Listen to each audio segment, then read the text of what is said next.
And I thought, if we can prove that you can place an implant with no local anesthetic, imagine the power that as dentists we have if we use some of these techniques in combination with local anesthetic. So you're using the things together. That's the real power of it. So I agreed, phoned up the defence union, is this okay?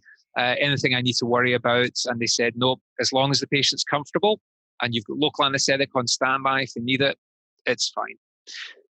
So I did this case with Abid Fakir. The lady had a sinus lift procedure done, and then the implant was placed. And I thought, that's great. I never have to do that again. We've placed an implant. It's been done. And then another TV company contacted us and said, we're doing a program about alternative therapies. Would love to have an extraction done under hypnosis. I thought, I'm never going to get away from this right. But I'd still like the idea of the implant placement showing the more modern dental techniques. So I got involved with Phil Friel for this case. And they came and filmed, and this is the one that is more widely known and viewed.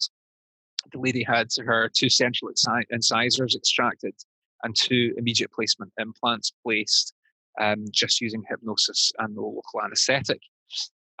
For me, I thought that's me. I've proved that I've done it. I don't need to do it again. And then just a few years ago, there was one more approach, and it was Horizon. And Horizon said, Mike, we would love to see a dental extraction. But you know what?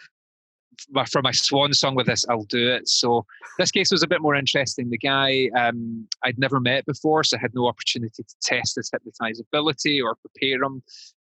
He came up with the production team from London, and I met him the night before, and then on the day we extracted an upper wisdom tooth just using hypnosis. I did my extraction just using hypnosis myself. So that was that one.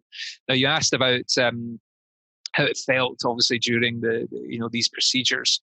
I think in the earlier cases, I was probably more anxious. I remember, the one with Abid, the one with Phil. There is a degree of anxiety because you don't know what a TV company is going to do with footage. If the patient has a bad experience, how does that affect the profession? How does it affect the perception of hypnosis?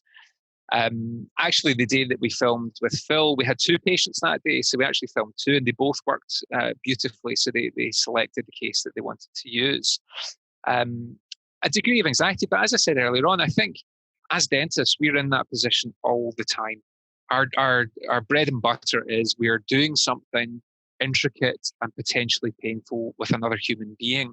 And it's exactly the same. So I had, other hypnotic techniques on standby. And these cases were not cases where we couldn't use anaesthetic. So we did have anaesthetic on standby if it was needed. We just didn't need it.